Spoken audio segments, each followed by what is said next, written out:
হাত খরচের মাত্র ৫০০ টাকার জন্য মাকে হত্যা, তারপর ডিপ ফ্রিজে মরদেহ রেখে দিয়েছিল। Wake up to reality.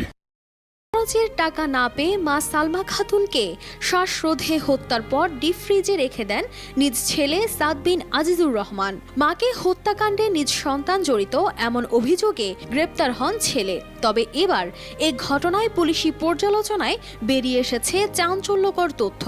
Police বলছে নিহতের ছেলে নয়, বাড়ির ভাড়াটিয়াই ঘটিয়েছেন এই হত্যাকাণ্ড। পুরো তার বিবৃতির সাথে তার এই সিসিটিভির ফুটেজ একেবারে হুবহু মিলে যায়। সেই জায়গাতেও সে হত্যাকাণ্ডের সময় ওই বাসা থেকে খোয়া যাওয়া মোবাইল ও ওয়াইফাই রাউটারের সূত্র ধরে বাসার ভাড়াটিয়া মাবিয়া আক্তারকে গ্রেফতার করা হয়। আর জিজ্ঞাসাবাদেই বেরিয়ে আসে লোমহর্ষক বর্ণনা। এই যে মাস্টার মাইন্ড ছিল সেটা হলো মাবিয়া খাতুন, একজন ওই বাসার ভাড়াটিয়া, আর তার দুজন সঙ্গী ছিল, একজন হলো মুসলিম আর একজন হলো সুমন। চারতলা বাড়ির দ্বিতীয় তলায় একাই ভাড়া থাকতেন দুপচাচিয়া উত্তর সাজাপুর গ্রামের মাবিয়া সুলতানা। দিনে রাতে সে বাসায় আনাগোনা